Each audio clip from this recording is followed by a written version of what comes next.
ലോകചരിത്രത്തിൽ നാം അഭിമാനത്തോട് അവകാശപ്പെട്ട വയനാട്ടിലെ ചൂരൽമല എന്ന പ്രദേശത്തുണ്ടായ ദുരന്തത്തിൽ എല്ലാം നഷ്ടപ്പെട്ട മനുഷ്യനെ പുനർനിർമ്മിക്കാൻ ലോകമലയാളം അതിന് ചെയ്യാവുന്ന എല്ലാ പ്രവർത്തനങ്ങളും നടത്തുന്ന വളരെ പ്രധാനപ്പെട്ട ഒരു ഘട്ടം. 2-3 ദിവസങ്ങളായി നമ്മുടെ മാധ്യമങ്ങൾ തെറ്റായി പ്രസിദ്ധീകരിക്കുകയും പ്രസിദ്ധീകരണത്തിന് ശേഷം 24 മണിക്കൂർ കഴിഞ്ഞ് തെറ്റിപ്പോയി എന്ന് സ്വയം പറയുകയും ചെയ്ത അപമാനത്തിൽ നിന്ന് ഈ മലയാള കരയെ കൂടിത്തിരിച്ചു കൊണ്ടുവരേണ്ട ഉത്തരവാദിത്വം ഇന്ന് കേരളത്തിനുണ്ട്.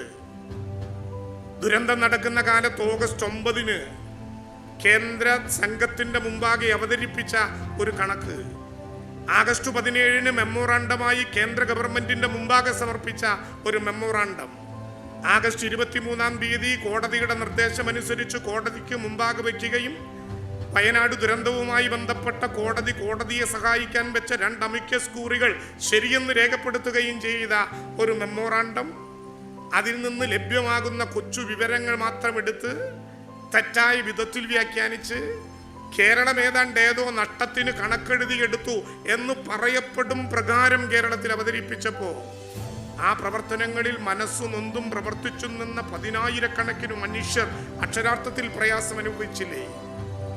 എന്താണ് കൊടുത്ത കണക്ക്? കണക്കെഴുതിയെടുത്തു. എന്തൊരു എളുപ്പത്തിലാണെന്ന് പറയുന്നത്. STRF പ്രകാരം, കേന്ദ്ര നിയമപ്രകാരം വയനാട്ടിലെ ചൂരൽമലയിലുണ്ടായ ദുരന്തത്തിൽ എഴുതി ലഭിക്കാവുന്ന സംഖ്യയുടെ കണക്ക് 218 കോടിയാണ്. കാസർഗോഡ് മുതൽ കേരളം 600 കിലോമീറ്ററിലധികം ദൂരത്ത് ഒരുമിച്ചു തകർന്നാൽ കണക്ക് പ്രകാരം ഏറ്റവും കൂടുതൽ കിട്ടുക 5,000-നും 6,000-നും ഇടയിലുള്ള കോടിയാണ്. STRFന്റെ കണക്കിന് നോംസ് ഉണ്ട്. ഇപ്പൊ വർദ്ധിപ്പിച്ച STRF കണക്ക് പ്രകാരം ഒരു വീട് പൂർണ്ണമായി തകർന്നാൽ കിട്ടുന്ന സംഖ്യ എത്രയാണ്? 1,30,000. നേരത്തെ കുന്നിൻ ചെരുവിൽ 1,01,000-വും സമതലത്തിൽ 93,000-വുമായിരുന്നു. ഇന്ന് 1,30,000. അതുകൊണ്ട് ഏതെങ്കിലും വീട് നാട്ടിലുണ്ടാക്കാമോ? അത് STRFന്റെ മാനദണ്ഡമാണ്. STRFിൽ അതേ എഴുതിയെടുക്കാൻ പറ്റൂ.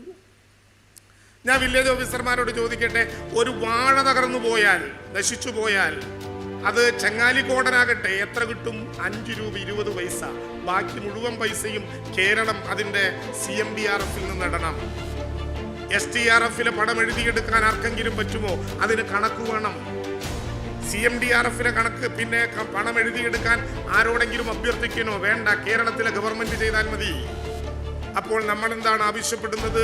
STRFിന്റെ മാനദണ്ഡങ്ങളിൽ പെടാത്ത വിധത്തിൽ എന്നാൽ നമുക്ക് ചെലവഴിക്കേണ്ടതായി വന്ന ആക്ച്വൽ സംഖ്യ, ആക്ച്വൽസ് എന്ന് പറഞ്ഞാൽ ആളുകളോട് ചില മാധ്യമങ്ങൾ പറഞ്ഞത് ഇവരെഴുതിയിടിക്കുകയാണ്, ആക്ച്വൽ സംഖ്യയാണിതെന്ന് പറഞ്ഞിട്ട്. അത് 2012 മുതൽ കേരളം കൊടുത്ത മെമ്മോറാണ്ടം 2016 മുതൽ ദേശീയ ദുരന്ത നിവാരണ സമിതിയുടെ വെബ്സൈറ്റിലുണ്ട്. വായിച്ചു നോക്കിയാൽ എല്ലാവർക്കും മനസ്സിലാകും.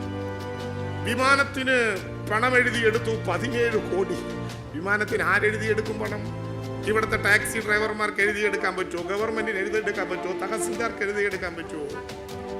2.8 പാരഗ്രാഫിൽ എയർക്രാഫ്റ്റ് ഉപയോഗിക്കുന്നതിന്റെ പണം എങ്ങനെ കൊടുക്കാം എന്ന് അതിൽ കൃത്യമായിട്ട് എഴുതിയിട്ടുണ്ട്. അതിലെഴുതിയിരിക്കുന്നു, the amount reimbursed from actuals and the estimated is to be. എന്താണ് ഇതിന്റെ മലയാളം എന്ന് ആർക്ക് നോക്കിയാലും അറിയാം. 17 കോടി രൂപ എസ്റ്റിമേറ്റഡ് എമൗണ്ട് എന്ന് ഞങ്ങൾ കരുതുന്നു. അതിന്റെ ആക്ച്വൽസ് ബില്ല് വരുന്ന നേരത്തെ എഴുതിയെടുക്കാൻ ഞങ്ങൾ അനുവദിക്കണം. ഇതാണ് കേന്ദ്ര ഗവൺമെന്റിനോട് പറയുന്നത്. ഒറ്റ ഉദാഹരണം എടുത്താൽ മതി.